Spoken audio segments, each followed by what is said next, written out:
kallattiidhaan gara sagantaa keenyaatti yeroo seenneet hin jennu kadhatanuu kadhatameef waaqa keenyaaf galata dhiyeessaati. Har'aa Filiphisiyoos boqonnaa sadaffaa jalqabna jechuudha. Boqonnaa sadaffaa jalqabna. Boqonnaa 3 lakkoofsa 1 irraa akkas jedhee jalqaba. Kana irraa kana fee jedha. Finally jedha Ingiliffaan illee. Ergaa maalii dabarsee gara natti dhufee kana irraa kana fe jedhe. Waan jedhu boqonnaa 2 keessatti waa'ee eenyummaa ofii eenyummaa ofii erga dubbatee ka'een boodatti dhumarratti yaada wayii dubbateetiin jedha. 29:30 irra yaada jiru dubbiseen gara boqonnaa 3 seenaa. Egaa maqaa gooftaatti gammachuu guutuudhaan isa simaa namoota akkasii isiniif ulfina kennaa 30 irraa inni sababii hojii Kiristoosii du'atti dhiyaatee isa isin anaaf akka hojjetuuf ergitan raawwachuufis jireenya isaa fiixee irraan ga'ee jedhaayu. Waa'ee nama lamaa dubbata gara xumuraa ergaa boqonnaa 2 keessatti waa'ee Ximootiyoosii fi waa'ee nama Epafraadiixoosin nama jedhamu. Namni Ximootiyoos eenyummaa ofii dabarsee akka ilmaatti ergaa Phaawulos dabarsee ajajamaa kan ture kan hojjetaa ture akka ta'e Epafraadiixoos namni jedhamu obboleessi isaa kun immoo isaaf jedhee amma du'aatti illee dabarsee nama of kennu akka inni ta'eetiin jedhu. Dhugaadhaaf jechuudha. Argineet hin jenne jechuudha. Nullee bifa kanaan dhugaaf dabarsinee of kennuu akka qabnu erga dubbatee ka'een boodatti kan irraa kanaaf yaa obboloota koo gooftaatti gammadaa wanta an kanaan dura isiniif caafe caalaatti isiniif cimsuudhaaf keessa deebi'ee isiniif caafu anan dhibuu jedhaayu. Waa lamaas keessaa ka hubannu. Tokkoffaa maddi gammachuu kennaa eenyu gooftaadha. Haala irratti miti kan nuti gammannu. Waan nu qunname irratti miti kan nu gammannu. Waan arganne waan dhabne irratti miti kan nuti gammannu. Gooftaa qabaachuu keenya duwwaatti kan nuti gammannu. Gooftaatti gammadaa jedha. Waan biraa miti. Haalli hundinuu darba. Inni hin darbine inni akka hiriyaa dhuunfaatti akka obboleessaatti akka abbaatti yoomiyyuu nu wajjin nurraa adda hin baane gooftaa isa qabaachuu keenya duwwaatti gammanna gooftaatti gammada jedha. Inni biraa immoo caaffaneen isiniif caafu ifa waan biraa waan haaraa miti jedha. Isuma duraa kanaan dura isiniif caafse maal godhuuf isiniif cimsuutti caalaatti irra deebi'een isiniif caafa jedha. Ilaame dabalanni ifni dabalataa jira yookaan immoo ifni maal ta'aa deema dabalaa deema. Macaafa fakkeenyaa boqonnaa 4 lakkoofsa 18 irratti daandiin qajeelotaa maal ta'aa deema jedha. Akka ifa guyyaa itti dabalaa adeema jedha. Garuu ifni itti dabalu ifa jalqaba maal gochuu hin danda'u? Mormuu hin danda'u. Deeggaraa deema malee mormuu hin danda'u. Gaafa ifa jalqabaa morme ifichi ifa sirrii miti jechuudha. Kana kitaabni raajis bal'inaan lafa kaa'a. Macaafni qulqulluun itti ifaa deema jedha malee ifa san balleesse ifti biraa kan rogaatti dhufa hin jedhu. Ifuma santu maal ta'a deema? Itti ifaa adeema jechuudha. Kana Phaawulos jalqaba irratti ka'a. Warra maqaa dhagna qabaatiin akka sarootaa foon dhagna namaa kukkutuudhaan hamaa godhan irraa maal godhaa jedha? Of eeggadhaa jedha. Asirratti dhimma dhagna qabaa Roomee keessatti ilaalaa turreera. Roomee keessatti bal'inaan ilaalaa turreera. Akkasumas Galaatiyaa keessatti jechuudha. Roomee keessatti karaa addaatiin 4:11 irraa Roomee boqonnaa 4:11 irraa Abrahaamutu dhagna qabatin qajeelummaan amantiidhaan argate. Isa argate kana cimsuudhaaf dhagna qabaa akka milikkitaatti maal godhe jenneera? Fudhate. Qajeelummaan kenna seera eeguudhaan nu hin taane maalidhaan? Amantiidhaan. Garuu seera kan eenyu fayyuu kenna qajeellummatti nu lakkaa'amu amantii keenya agarsiisuudhaaf jechuudha.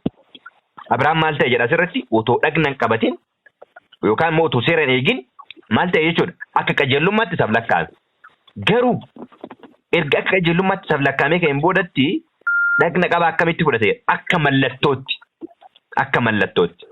Nutis amantiin fayyine seera waaqayyoo immoo kan eenyu akka mallattootti jechuudha.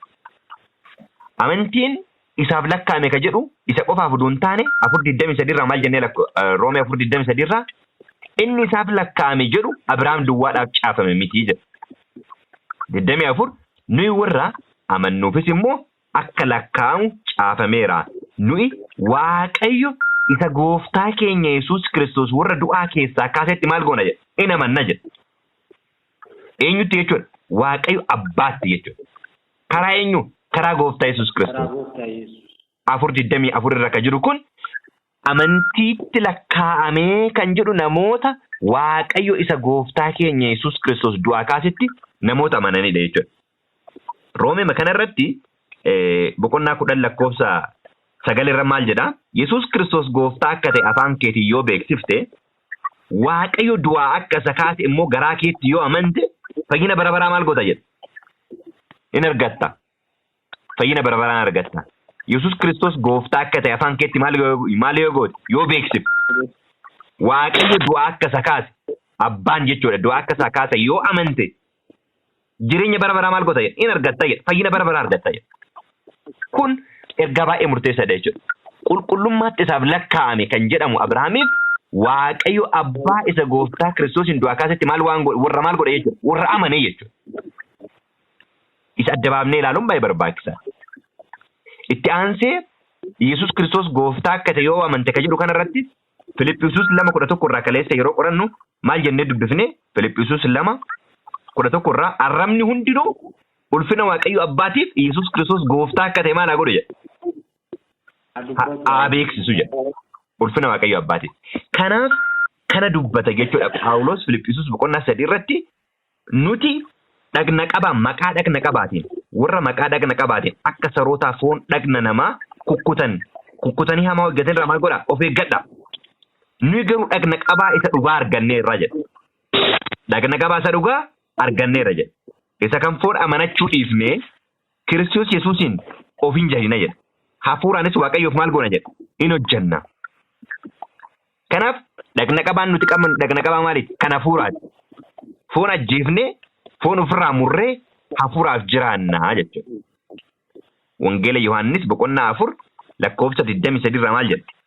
4:23 irraa yeroon itti warri dhugaadhaaf sagadan hafuuraaf dhugaadhaan abbaadhaaf sagadan garuun dhufa. Innis ammayyuu maal ta'eera? Ga'eera. Abbaanis warra akkasitti isaaf sagadan kana maal godha jedha? Barbaada jedha. Kanaaf Filiphisius boqonnaa 3 lakkoofsa 3 irratti nuyi garuu dhagna qabaa isa dhugaa arganneerra. Isa kan foon amanachuu dhiifnee Yesuus Kiristoosiin maal goona? Of hin jajna. Hafuuraanis Waaqayyoof maal goona jedha? In hojjanna jedha. Warri hafuuraaf dhugaadhaan Waaqayyoof hojjetan kan jedhu Wangeela Yohaannis irraa kan dubbifne jechuudha. Hafuurirraa haa ta'uyyuu malee ani ofii kootii isa kan fooniiyyuu amanachuudhaaf sababii qabaachuu nan danda'a ture. Isuma kan fooniiyyuu amanachuu nan danda'a ture. Namni biraa isa kan foonii kana amanachuudhaaf sababii qaba yoo ta'e, ani immoo isa caalaayyuu sababii qaba. Dhaladhee gaafa 8ffaan dhagna qabadhe sanyii Israa'el gosa Biiniyaam keessaan dhaladhe. Abbaan koo fi koo Ibroota waan ta'aniif ani Ibricha makaa hin qabnedha. Karaa seera eeguu immoo ani warra Fariisota keessaa tokko. Seera sanaaf hinaafuu irraa kan ka'e waldaa amantoota ari'achaa ture. Qajeelummaa seericha eeguudhaan in argamatu ta'e ani isatti mudaa in qabu ture. Guutee ficeen eega ture. Amma garuu jedha obboloota koo lakkoofsa 7 irraa amma garuu Kiristoosiif jedhee wanta bu'aa anaaf qaba ture hundumaa akka waan maalitti lakkaa'e? Akka waan gatameetti lakkaa'eera. Yoo waan ittiin dhaadatan kan barbaadu namni ta'e an namicha caalaa waan ittiin dhaadadhu qaba. Dhaladhee guyyaa 8ffaatti dhagna qabadhe. Saba isaa Ibriiwii akka ta'e, Israa'eliin akka ta'e erga adda baasee ka'een booda kana hundumaa akka waan gatameetti lakkaa'a jedha. Akka waan gatameetti lakkaa'a jedha. Lakkoofsa 8 irraa dhugumayyuu gooftaa koo Kiristoos Yesuusiin beekuun hundumaa irra maal godha jedha? Waan caaluuf isa beekuun. Wangeela Yohaannis boqonnaa 9 keessatti seenaa namicha jaamaa ta'ee dhalatee guutummaatti dubbifachuu dandeessa. Waan Kiristoos eenyu akka ta'e inni dubbateef maatiin isaa isa ganee waldaa keessaa tokkummaa keessaa maal godhate? Isa baasan. Kiristoos garuu gara isaatti dhufe waan tokko duwwaa isa gaafate. Gaafa isaan tokkummaa mana sagadaa keessaa isa baasan dhaga'ee gara namichaatti dhufee jedha. Gara namichaatti dhufee Wangeela Yohaannis boqonnaa 9 lakkoofsa 35 irraa Yesuus yemmus Fariisonni namicha jaamaa ture sana tokkummaa mana sagadaa isaanii keessaa akka isa baasan maal godhe jedha? Inni dhaga'e jedha. isa argees ilma waaqayyootti namantaa ittiin jedhe. Argite dhimma tokkummaatii miti dhimma eenyuun amanuuti. Dhimma Kiristoos ilma waaqaa akka ta'e beekuuti dhimma isatti amanuuti. Hoolonni koo maal godhu jedha na beeku. Akkamitti na beeku jedha boqonnaa 10 irratti boqonnaa 10 lakkoofsa 15 irratti akkuma abbaan na beeku jedha. Abbaan akkuma na beeku anis akkuma abbaa beeku ani hoolonni koo maal goona jedha wal beekna. Lubbuu koo hoolota kootiif nan kenna jedha. Ifa jechuudha eenyummaan Kiristoos. Hoolonni akkuma ana abbaa koo beeku. Akkuma abbaan ana beeku. Ifa jechuudha wanti dhokatu abbaadhaaf ilma jidduu wanti dhokate jira? Hin jiru. Hoolonni koo akkasumatti na beeku jedha. Anis hoolota koo maal godha jedha? Nan beeka jedha. Abbaa malee ilma ka beeku hin jiru. Ilma malee warra ilmitti argamsiisuu barbaade malee abbaa ka beeku hin jiru. Wanti Kiristoos nutti hime immoo maalidha? Ifaadha jechuudha. Abbaa isaa nutti hime jechuudha. Kanaaf Phaawulos maal jedha? Kiristoosiin beekuun hundarra maal naa godha jedha?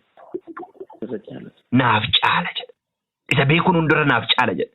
Isa beekuuf jedhee waan hundumaa akka gatamaatti lakkaa'ame. Dhugumayyuu gooftaa koo Yesuus beekuun hundumarra waan caaluuf ani waan hundumaa akka waan gatameetti nan lakkaa'e. Kiristoos bu'aa koo godhachuudhaaf kun hundinuu anaaf waan gatamaa ta'eera. Akka kosiitti lakkaa'e jedha. Eenyuun beekuudhaaf? Kiristoosiin beekuudhaaf. Obboloota koo isa beekuun dhugaatti akka isaa sagannuuf nu gargaareetiin jedha jechuudha. Kanaaf Kiristoos maal jedhaa ture duuba boototaan eenyuun waan jettu? Eenyuun waan jettu? Kiristoosiin beekuun ijoodha jechuudha obboloota koo. Kiristoosiin yoo beekne immoo eenyuun beekna? Abbaa beekna. Abbaa beekna jechuudha.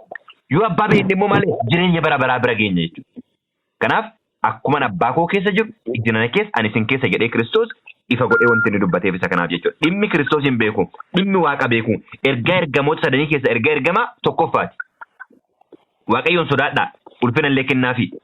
Isa burqituu bishaanii uumeef maal godhaa? Galaana uumeef samii uumeef maal godhaa? Sagadaa. Uumaadhaaf sagadaa. Eenyutu uume gaafiin jedhu ergamaa tokkoffaati jechuudha. Sagalirraa. Kanaanis an kan Kiristoos ta'ee ergameera. Egaa qajeelummaan koo isa seera eeguudhaan argamu tun ta'ini isa Kiristoositti amanuudhaan maal ta'uudha? Argamuudha. Qajeelummaan kun Waaqayyo biraa dhufa. Amantii irraa hin dhaabbata jedha. Qajeelummaan koo qajeelummaa seera eeguudhaan dhufu miti. Obboloota koo seera eeguudhaan hin qajeelummaan nu lakkaa'amaa? Hin lakkaa'amu obboloota koo. Amantiidhaan kan nu lakkaa'amu. Garuu mootu warri amantiidhaan akka qajeelummaatti isaan lakkaa'ame akkuma Abiraamii seera Waaqayyoo akka mallattootti fudhatanii maal godhu jechuudha? Eeguu jechuudha. Kudhanirraa. Kanaafis isa duwwaa beekuu humna du'aa ka'uu isaas mi'eeffachuu dhiphina isaa irraa du'a isaa irraas hirmaachuu nan barbaada jedha. Lakkoofsi 10 ijoo dubbii. Tokko kanaafis isa duwwaa beekuu. Eenyuun beekuu? Kiristoosiin. Karaa isaa immoo eenyuun beekna? Abbaa beekna. Tuqaa tokkoffaa. Lammaffaa humna du'aa ka'uu isaa mi'eeffachuu. Humna eenyuutiin du'aa ka'e Kiristoos? Galaatiyaa boqonnaa 6 lakkoofsa 4 irraa maal jedha? 4 irraa akkas jedha. Roomee boqonnaa 6 lakkoofsa 4. Nuyi dhiphachuudhaan du'a isatti dabalamnee isa wajjin awwaalamneerra. Kiristoos humna abbaa isa ulfina qabeessaan warra du'aa keessaa akkuma kaafame nuyis immoo jireenya haaraatti maal goona jedha? Hin jiraan. Humna Waaqayyo abbaa humna abbaa isa ulfina qabeessaan Kiristoos kan du'aa ka'e jechuudha. Kanaaf Phaawulos maal jedhaa? Lakkoofsa 10 irratti kanaaf isa duwwaa beekuu Kiristoosiin humna du'aa ka'uu isaa mi'eeffachuu humna abbaa dhiphina isaa irraa fi du'a isaa irraa maal gochuu? Hirmaachuu nan barbaada jedha. Isa wajjin du'ee isa wajjin du'aa ka'u dhimma cuuphaa wajjin wal qabate eenyummaa foonii ajjeesuu dhagna qabaa isa dhugaa kana fuuraa asitti ibsa jechuudha Phaawulos. Isa lakkoofsa 2 irratti dubbataa ture. Lakkoofsa 11 irraa warra du'an keessaa kaafamu biratti nan ga'a jedheen amana jedha. Aggaama jedha. Aggaama. Warra du'an keessaa kaafamu bira nan ga'a jedhee aggaamaa. Yoo du'es du'a maal godha jechuu barbaadeetu nan ka'a. Kanan garasitti naggaama jedha. Warri du'aa ka'uu jalqabaa keessaa aboo qaban kan maal ta'anidha Macaafni Qulqulluun kan galateeffamanii kan eebbifamanii achi keessaa akka qooda qabaatu. Warri du'aa ka'uu jalqabaa keessatti carraa qaban duuti lammaffaa isaan irratti aboo qabaa? Hin qabu. Kana dubbata Phaawulos. 12 kanas argadhee waan guuttadheef miti. Garuu Kiristoos kan isaa waan na godhateef ani isa kana bira ga'ee harka koo keessa galfachuudhaaf duukaa kaachuu tinan jira jedha. Waan hunduma waan argadheef miti. Garuu kakuutu naaf galame. Kiristoos kan isaa waan na godhateef ani isa kana bira ga'ee harka koo keessa galfachuudhaaf duukaa kaachuutti maal godha jedha nan jira. Obboloota koo an akka nama harka isaa keessa galfateetti of hin lakkaa'u. Haa ta'uyyuu malee waan tokko nan godha. Wanta na booddee tafee yaaduu dhiisee wanta na dura jiru irratti maal godha jedha nan hiixadha. Rakkina kana hundumaa keessa darbee Phaawulos akka waan nama harka keessa galfateetti maal hin godhu hin lakkaa'u. Ammas isa booddee koo dhiisee gara fuulduraatti maal godha jedha nan hiixadha. Tokkoffaa Qorontos 9 lakkoofsa 24 amma 27tti qorachuu dandeessu. Seenaa nama fiiguu nama ispoortii hojjetu wajjin wal bira qabee namni fiigu yookaan namni humna qabu karaa hundumaan maal godha jedha of bita of qaba. Anis namoota baay'eetti lallabee ofii kootii kan gatame akka hin taaneef jedha. 9:27 duwwaan dubbisame. Tokkoffaa Qorontos 9 lakkoofsa 27. Ani warra kaan dorgommeetti waamee ofii kootii akka keessaa nan bifamneef dhagni kootti baree waan itti dhufu hundumaa akka danda'u haleelee akka abboomamu gochuutti anaaf hin ta'a jedha Phaawulos. Kanaaf waan akka harka keessaa galfadheetti hin lakkaa'u. Kanuma caalaa qabachuudhaaf waan tokko isa booddee koon dhiisaa isa boodaa qabachuudhaaf harka koo nan hiixadha. Akeeka sana bira ga'ee gonfoo warra mo'anii argachuuf nan kaadha. Gonfoon warra mo'anii kunis waamicha isa Waaqayyo karaa Kiristoos Yesuus itti ol maal godheera ol nu waameera jedha. Waaqayyo karaa eenyu nu waame? Karaa gooftaa keenya Yesuus Kiristoos. Mul'ata 3:21 irraa akkana jedha. Akkuma an moo'ee teessoo abbaa kootii irra taa'e inni moo'e immoo ana wajjin teessoo koo irra hin taa'a jedha. Isatti qabatte jabaadhu dhaabadhu jedha iddoo biraatti mootu. Gonfoon koo nama biraatiif kan kee dabarfamee nama biraatiif maal akka hin taane akka hin kennamne jabeessee eeggadhu jedha. Akeeka sana bira ga'ee gonfoo warra mo'anii argachuudhaaf nan kaadha. Gonfoon warra mo'anii kunis waamicha isa Waaqayyo karaa Yesuus Kiristoos Yesuus itti ol nu waameedha. Nuyi hammi karaa fuuraa bilchaatoo taane kanatti yaadaan tokko ta'uun nu irra jira. Warri karaa maalii bilchaatoo taane? Warri karaa hafuuraa kanarratti yaadaan tokko ta'uun nu irra jira. Waa'ee waan tokko yaada biraa yoo qabaattan garuu Waaqayyo isa immoo isinitti maal godha jedha mul'isuuf jira jedha. Wanti isin hin beeknes yoo jiraate Waaqayyo maal gochuutti jira isinitti mul'isuutti jira. Warri hafuuraan bilchaatoo taane yaadaan tokko ta'uutu nurra jira. Waan nuuf hin galle Waaqayyo immoo maal godha jedha nuuf mul'isuuf jira jedha.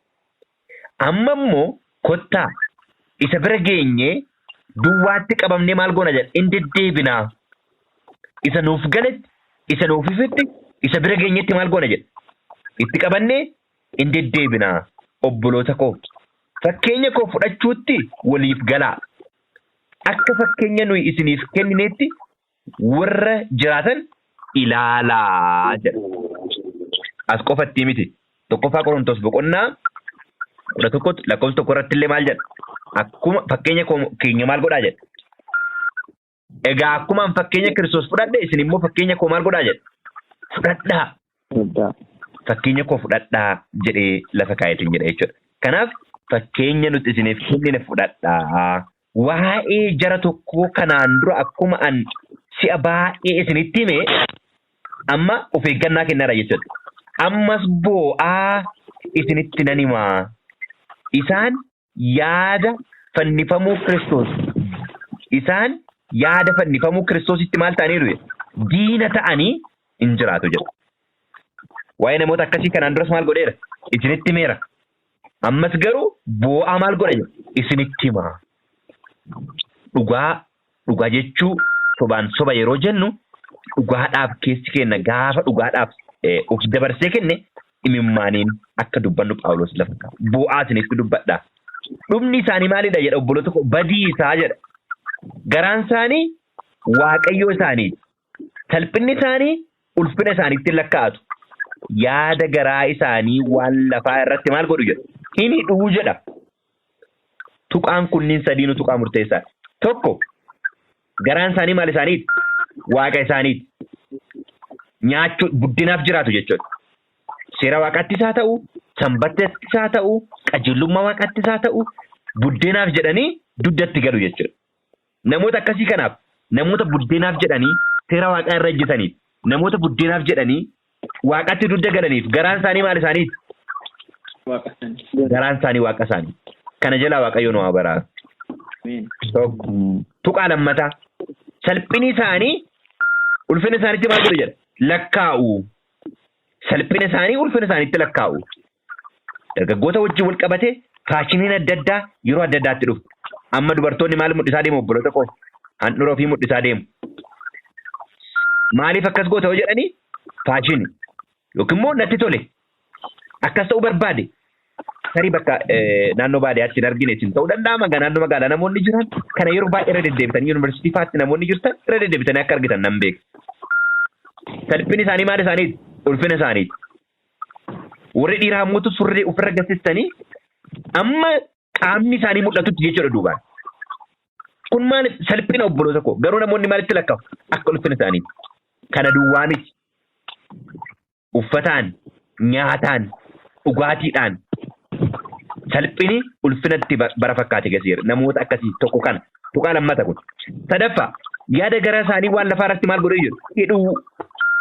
Yaada isaanii waan lafaa irratti maal gochuu? Hidhuu. Qodaasiyaas biraa yoo baane kana bal'inaa irra deebinee ilaalla. Yaada ofii gara lafaatti hidhuun maal akka fidu? Roomee boqonnaa 8 keessatti illee ilaalleerra. Fooniif deebii deebisuu jechuudha kun. Yaada ofii waan lafaatti hidhuu jechuun maal jechuudha? Gaafii foonii deebisuudhaaf yaadu jechuudha. Gaafa gaafiin foonii deebii argachuu jalqabe gaafiin hafuuraa immoo maal ta'a deema? Badaa deemu. Gaafa foonitti tolaa dhufu hafuurri maal ta'a deema? Du'aa deema. Du'aa deema. Kana jechuudha kan inni lafa kaa'u. Tuqaan kunniin sadii tuqaa murteessaadha. Tuqaa murteessaadha. Waaqayyo garaan namaa waaqa namaa ta'u, salphini namaa ulfina namaa ta'u, yaada ofii maal godhu lafatti hidhachuu. Waa'ee waan kanneenii boo'aa isinitti hima jedha Phaawulos. Boo'aa isinitti hima kan inni jedheef sababni isaa wanti kun waldaa keessas waan seeneef obboloota ko. Jalqabumarrayyuu waldaa Filiphisiisiif yeroo jalqaba barreeffama jalqabu tokko lakkoofsa tokko irratti maal jennee jalqabne warra eegdota ilaaltotaa fi warra gargaartota waldaa kiristaanaa kanaaf maal godha caafuu keenya jedha. Phaaphaasota fi warra maali jedha? Warra daaqonoota.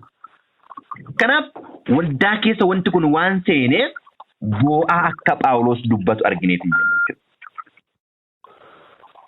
Lakkoofsa 20 irraa nuyi garuu nama biyya waaqarraati. Gooftaa keenya fayyisaa keenya Yesuus Kiristoos achi nuuf dhufa jennee maal goona jedha? Hin eeggannaa. Nuyi garuu nama biyya waaqarraati. Ulfina waaqayyo nuuf kennudha. Akka nuyi tokko taane isaanis tokko haa ta'aniif ulfina ati naaf kennite maal godheera jedha. Isaaniif kenneera. Salphina kenna miti ulfini kenna Kiristoos. Obboloota kun. Garaan keenya dhugaan nuti ittiin geggeeffamnu namni nyaata qofaan maal hin ta'u hin jiraatu. Dubbii waaqayyootiin jiraata malee. Waanni kenna dubbii isaati. Malee garaa keenya miti. Ulfini keenya salphina kenna miti. Eenyu malee? Kiristoos malee. Yaada garaa keenya waaqarratti hidhanna malee lafarratti hidhanna miti. Abdii achi dhufu eegganna. Fayyisaa keenya Yesuus Kiristoos nuuf dhufa jennee eegganna jedha. 21 irraa. Inni humna isaatiin bifa dhagna keenyaa isa gadi deebi'aa jijjiiree akka dhagna isaa isa ulfina qabeessa gochuu ittiin danda'a. Akka eenyu? Akka dhagna isaa ulfina qabeessa gochuu hin danda'a. Humna kanaanis waanuma hundumaa of jala maal godha jedha? Ingalee haa jedha. Ingalcha jedha. Okay. Kanaaf maal dhagna keenya jijjiiree akka dhagna isaa maal godhe ulfina qabeessa godha jedha. Ulfina qabeessa godha yeroo jedhu wangeela Yohaannis boqonnaa 17:22 irraa maal jedha? 17:22 irraa akkuma nuyi tokko taane isaanis tokko haa ta'aniif ulfina ati naaf kennite isaaniif maal godheera jedha. Kenneera. Ulfina kana duwwaatu Kiristoos gaafa dhufu fuula isaa akka dhaabannu nu godha obboloota. Yoo ulfina kana arganne akkuma Addaam gaafa jalqaba fuula Waaqaatii dhokatee bade nuti fuula isaatii maal taana? Banna jechuudha. Kanaafidha yeroo dhufaatii isaanii namoonni baay'een maal jedha? Dhagaan na jigi, gaara kana na jigi jedhanii wanti fuula Waaqaatii baqataniif ulfina kana maa waan hin qabneefi jechuudha. Nu warri isatti amanne ammoo Kiristoos maal godhe? Nu jijjiiree ulfina akka dhagna isaa ulfina nuuf kenneetiin jedha jechuudha. Ulfina kana fuula isaa dhaabanneetiin jedha jechuudha. Kanaaf dhugaatti qabannee jiraannee ulfina Kiristoosiitiin geeddaramne kunoo nu dhufe fayyisaan keenya namoota jedhan keessaa tokko akka taanu Waaqayyo kan dhageenye nuuf haa eebbisu. Waaqayyo sana haa eebbisu.